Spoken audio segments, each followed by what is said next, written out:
Muy bien, malditos. Agárrense en el trasero, aquí viene el gran descenso. El soldado raso Ardo Melnikov no se molestó en mirar al sargento mientras éste le gritaba. El hombre era el MT, mando temporal, para este salto. Lo más probable es que no volviera a verlo una vez estuvieran abajo. Era mejor no interponerse en su camino hasta que el nuevo pelotón de Ardo recibiera su destino. Apenas oía sus palabras entre el aullido de los motores de la nave de descenso y el rugido atronador del razonamiento sobre el casco.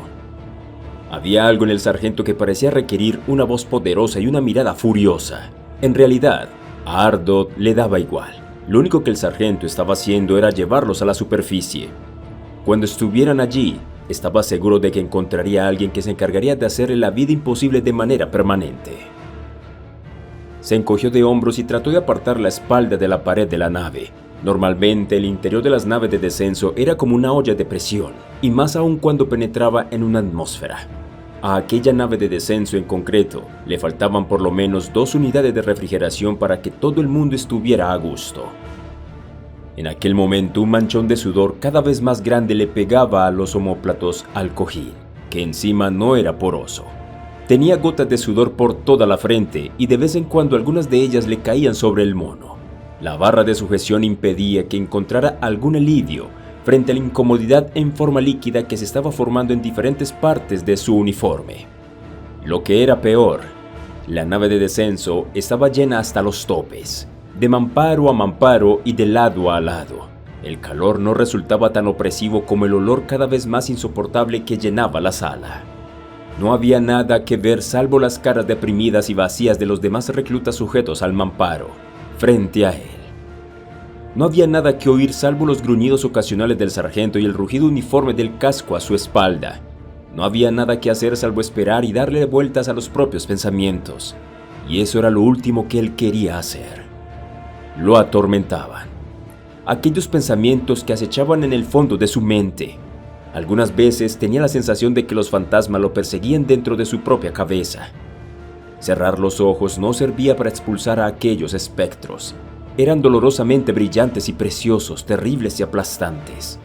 Esperaban en silencio, pacientemente, en la frontera de su pensamiento consciente, contenidos tan solo por su voluntad. Algunas veces su arrogancia lo llevaba a creer que los había dominado de una vez y para siempre. Entonces la brisa le traía el olor del césped fresco o de la tierra removida, o el destello de una miel suave, o una risa lejana y susurrante, y los demonios regresaban en tropel para abrumarlo. Hubiera sangrado lágrimas con solo pensar en ello si hubiera podido hacerlo. Lo único que quería era huir. Tenía que luchar. Era la única cosa que lograba mantener a raya a los demonios. Podía concentrarse en la misión y los objetivos, o al menos en los objetivos insignificantes que su comandante le permitía conocer. La estrategia a gran escala no era competencia suya, no era de su incumbencia. Su trabajo consistía en hacer lo que se le ordenaba y pensar tan poco como fuera posible, y por lo que a él se refería, la cosa estaba bien así. El aullido de la nave de descenso se estaba apagando. El vehículo había consumido por fin su energía contra la atmósfera del mundo en el que se encontraban. Ahora los motores estaban haciendo cuanto estaba a su mano para imitar la gracia de una nave de vuelo. Ardo rió para sus adentros al pensarlo. El Quantradain era la prueba ofrecida por la Confederación a las estrellas de que, si contaba con un motor lo bastante grande, cualquier cosa podía volar, aunque no necesariamente bien. Por supuesto, había hecho muchos saltos de entrenamiento antes. Cada uno de ellos era completamente igual al anterior y no tenía razón alguna para recordarlos en ningún detalle. ¿Por qué concentrarse en algo tan doloroso como estarte quieto y pensar? Era mejor hacer otra cosa, cualquier otra cosa. Ardo examinó los rostros de los marines que lo rodeaban. Era un ejército de autoconservación. Siempre convenía conocer a los marines que te rodeaban.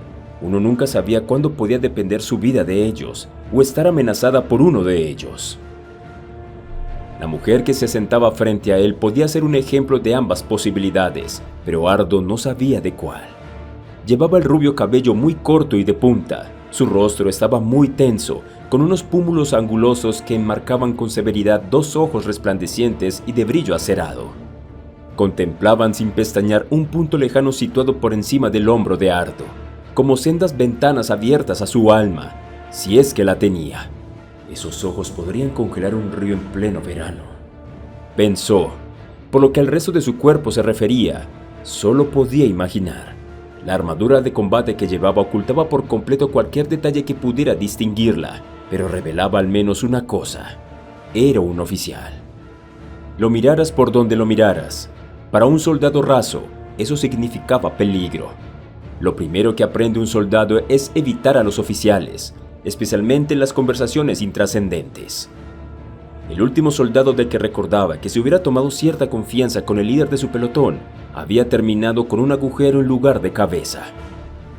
Aquella oficial no había dicho una sola palabra desde que montaron en la nave de descenso.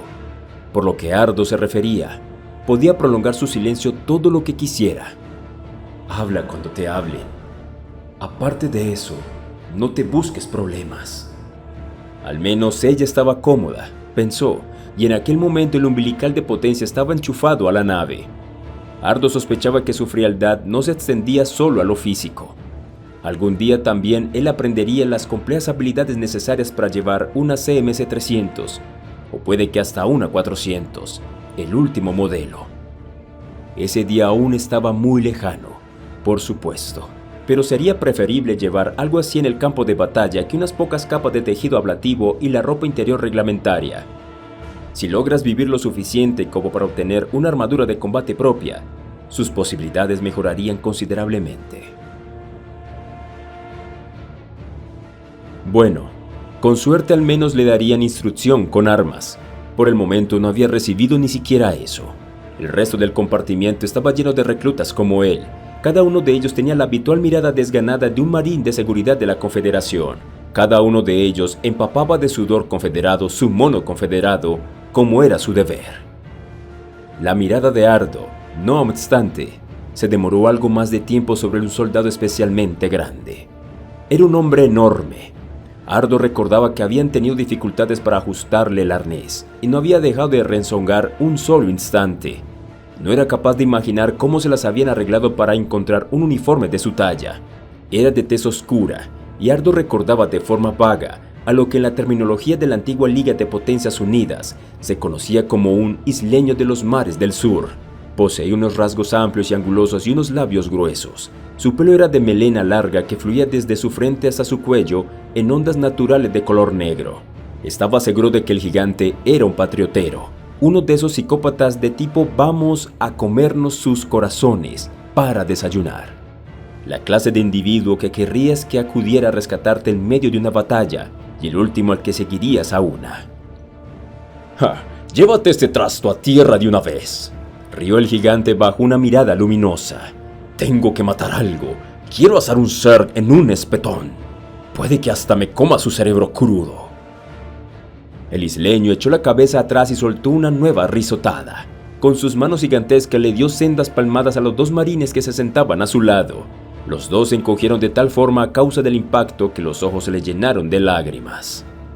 ¡No los vamos a comer para cenar, eh! ¡Gran fiesta del Zerg! ¡Ja! Lleva a este cachorro al suelo antes de que lo abra yo mismo. Era altamente improbable que el piloto, aislado en su cabina sellada, hubiera oído la petición, pero en cambio sí que parecía dispuesto a concederla. La nave viró de forma palpable. Ardo sabía que era una maniobra estándar de encarado que se realizaba antes del aterrizaje. Mientras el zumbido de los motores variaba ligeramente, una última sacudida, y los motores se apagaron. La teniente que Ardo tenía delante desenchufó su armadura de la toma de potencia de la nave de descenso y se levantó antes de que la barra de sujeción se hubiera retraído del todo. Con un movimiento rápido de la mano, bajó el petate del estante que había sobre su cabeza. Cuando la rampa empezaba a descender hacia el suelo, se dirigía hacia allí. Incluso logró llegar antes que el isleño, que parecía ansioso por meterse en cualquier pelea que pudiera encontrar o provocar. Ardo se tomó su tiempo para despegar el mono de todos los sitios en los que el sudor lo había pegado al asiento. El cambio de atmósfera se olía en el aire que estaba entrando ya por la rampa abierta. Una brisa dolorosamente seca se llevó la humedad y el olor a moho del compartimiento. Bajó su petate del estante y siguió a los demás mientras salían arrastrando los pies de la nave de descenso. ¡Saquen sus traseros de aquí, señoritas!, gruñó el sargento. ¡No tenemos todo el día! El aire estaba tan caliente y seco como un horno, más caliente y más seco que cualquier otra cosa que Ardo hubiera respirado jamás. Su sudor se evaporó casi en el mismo instante en que sus pies tocaron el asfalto del espaciopuerto. Ardo dirigió una mirada sombría a su alrededor. Había llegado al infierno. El planeta era rojo como la herrumbre, el color de una arena que parecía extenderse a todos los edificios y vehículos al margen de su coloración original, y el efecto resultaba subrayado como el llameante amanecer que tenía lugar en aquel momento sobre el espaciopuerto, o lo que quedaba del espaciopuerto.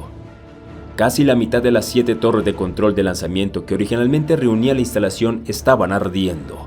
La parte superior de 2 de ellas había quedado reducida a escombros.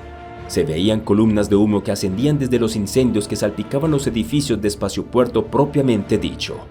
Y varios kilómetros más allá, se veían también columnas más grandes e inquietantes originadas en el distrito central de la colonia. Fue entonces cuando oyó el sonido, un sonido demasiado familiar. Arrastrados hasta él por el viento, oyó los gritos, la angustia, el pánico. Se volvió al instante. Al otro lado de la pista, justo al lado de la zona de embarque, pudo ver el cordón de marines que rodeaba la sección del espaciopuerto correspondiente a la Confederación y más allá de esta, a la multitud aterrorizada. ¡No! Los recuerdos lo inundaron. Volvió a estar en la plaza de la colonia. Los sonidos llenaron su mente, sus gritos, los gritos de ella. Alguien le dio un fuerte empujón desde atrás. Su instrucción se hizo en el control y rodó con habilidad por el suelo antes de volver a ponerse de pie, con las manos preparadas para atacar y defenderse. ¡Mueve tu trasero, montón de basura!, le espetó el sargento de la nave. ¿Qué estás esperando? ¿Una recepción oficial? ¡Corre los barracones para empezar con la instrucción! ¡Los necesitan ya! Ardo temía a los barracones más que a cualquier otra cosa. Había algo en ellos que lo repelía, que hacía que se estremeciera cada vez que escuchaba esa palabra. Estaba ligeramente aturdido, pero a pesar de ello, solo dijo: No, sargento, no puedo. El sargento se limitó a darle un nuevo empujón. Bienvenido a Marsara, Marín. Y ahora mueve tu trasero. Lo hizo. Tras recoger el petate, se reunió con el resto del grupo mientras se dirigía a los barracones situados al otro lado de la pista. Tenía la impresión de estar nadando contra la corriente. Todo el mundo estaba tratando de dirigirse a las zonas de embarque. Parece que somos el equipo de limpieza, musitó para sus adentros mientras trataba de no pensar en lo inevitable. Mantuvo la mirada fija en el suelo, negándose a mirar aquellos barracones móviles parecidos a cajas aun cuando estaba entrando en ellos. Solo levantó la mirada cuando estuvo dentro, de pie junto con los demás y formando en varias filas toscas en la abarrotada sala de despliegue que había al final de la rampa de acceso. El MT seguía allí con ellos, animándolos con su peculiar estilo cada paso que daban. Ya conocen el procedimiento, niños y niñas. Dejen el equipo y desvestirse, y vuelvan aquí enseguida. Ardo sintió náuseas. No había nada que odiara más que los barracones y no había nada en los barracones que odiara más que lo que estaban a punto de obligarle a hacer. Se dijo que todo formaba parte del trabajo, pero eso no consiguió que le repugnara menos. Se dirigió junto con los demás a la sala contigua, como ganado en el matadero. Pensó temblando y encontró un jergón vacío. Parecía que quienquiera que hubiera vivido allí antes que ellos había tenido que marcharse apresuradamente. Había restos y desperdicios insólitos en las camas y por todo el suelo. Seguro que el MT no hubiera probado un comportamiento tan negligente.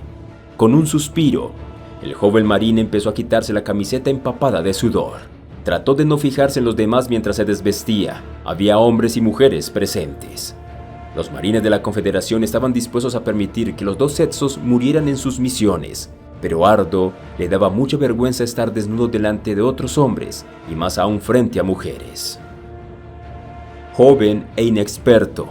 Cada vez que las circunstancias lo obligaban a hacerlo, para él suponía una terrible molestia y en más de una ocasión había sido la causa de considerable diversión entre los otros marines. Empezó a tiritar al pasar al cuarto de despliegue. El calor seco estaba enfriando rápidamente el sudor de su espalda. Se sentía físicamente enfermo. Sabía lo que venía a continuación. Trató de distraerse mirando a los demás. Le hubiera costado reconocer que sus razones para hacerlo estaban teñidas de un poco de curiosidad pueril. La mayoría de los presentes eran hombres, advirtió. De hecho, en un porcentaje inusualmente elevado. Se había preguntado durante un breve momento qué aspecto tendrían las tenientes una vez se hubieran quitado la armadura. Se sorprendió un poco al descubrir que no estaba entre ellos. ¿Había logrado librarse de alguna manera de aquella indignidad? 2 enormes guardias con bastones aturdidores esperaban junto al MT. Entre ellos, una escotilla conducía a una habitación oscura. Ardo cerró los ojos tratando de calmarse. El MT estaba leyendo nombres en una pantalla manual. ¡Alei! ¡Bounous! Los latidos de su cabeza no dejaban pensar a Ardo. ¡Melish! ¡Melnikov!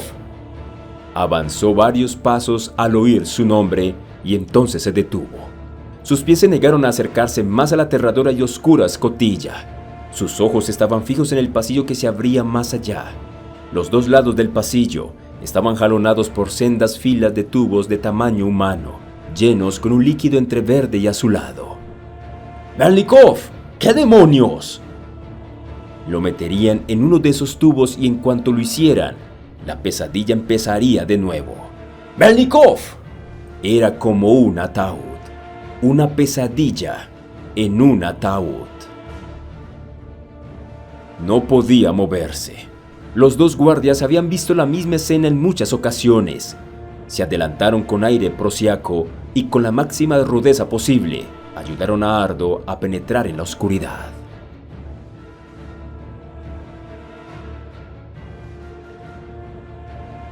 Estaba cayendo y la caída no tenía fin.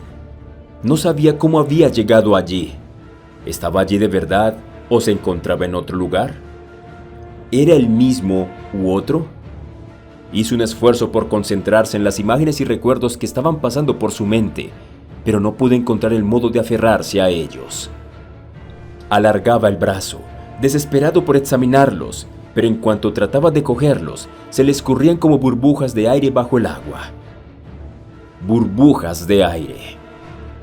Podía respirar en el agua. El tubo alargado y transparente estaba lleno de agua respirable. Había intentado ser valiente. Lo había intentado con todas sus fuerzas. Pero al final había sucumbido al pánico y había gritado y se había avergonzado delante de los demás. A ellos no les había importado. Ya lo habían visto 1.000.000 de veces. Sus manos toscas le habían ajustado la pieza de la cabeza. Lo habían metido la fuerza en el tubo y habían cerrado los sellos. Habrá que hacer un ajuste con este, había oído decir a uno. Contuvo la respiración todo lo que pudo. ¿Todo lo que pudo? ¿Qué? ¿Qué estaba pasando? ¿Por qué estaba pasando? Cabellos del color de los campos de trigo en un día de verano. Hubo un día dorado. Sus manos golpearon el cristal de tubo mientras se le escapaba el aire de los pulmones. Los implantes se cargaron de improviso y su mente explotó en 1.000.000 de fragmentos. Los fragmentos flotaban a su alrededor, burbujas de fragmentos, la escuela de armaduras de combate. ¿Cómo podía haberlo olvidado? Su instructor era un viejo marín llamado Carlyle. Habían pasado semanas allí perfeccionando su técnica. ¿O habían sido meses? La armadura era como un viejo amigo. Parecía haber vivido con ella toda su vida. La armadura. ¿Dónde estaba? ¿Cuándo había sido? Durante las clases del seminario, estaba el hermano Gavitas, que les hablaba de la caída de los antiguos y el pecado del orgullo. La paz viene de dentro, un gozoso conocimiento de la pura voz de Dios cuando habla cada hombre. No matarás, dice, pero alza un rifle Gauss AGR-14 delante de la clase. Toma, Ardo, dice el hermano mientras se acerca a la silla del muchacho, casi al fondo de la clase. Le tiene un arma automática que dispara proyectiles de 8 milímetros al chico que no ha estado prestando atención. Hazlo en dirección a los demás, dice mientras el muchacho coge el arma. El muchacho se aleja flotando en la burbuja, pero el arma sigue allí, suave y seductora. Aceleración magnética del proyectil a velocidades supersónicas con una enorme potencia cinética y con gran variedad de munición sin casquillo, desde balas de uranio empobrecido hasta balas estándar de infantería con punta de acero. Otro viejo amigo del pasado, el rifle se abre desde dentro, explota y a continuación vuelve a ensamblarse formando la cara de su padre. Siempre serás mi hijo, dice el viejo con una lágrima en la mejilla. La granja familiar se extiende tras él bajo el anochecer. Hagas lo que hagas o vayas donde vayas, siempre serás mi hijo. ¿Lo soy? ¿Lo seré? Al salir del tanque de resocialización, había estado un poco desorientado, pero ahora se le había aclarado la mente. Siempre se sentía mejor con su armadura de combate. Era un viejo modelo CMC-300, pero no le importaba. Llevaba 300 años utilizándola y le sentaba como un guante. Había formado junto a los demás marines. Había algunos murciélagos de fuego entre los regulares en la sala de despliegue. En el poco espacio disponible comprobó la conexión entre el rifle Gauss y la armadura. Amaba aquel rifle. Era el arma de su elección. Llevaba utilizando un rifle Gauss casi tantos años como trabajando con la armadura. Levantó la mirada. La señal de salida que había sobre la escotilla acababa de cambiar de color, de rojo a verde. Los marines gritaron como uno solo cuando la puerta se abrió, pero él odiaba tener que marcharse. Le encantaban los barracones.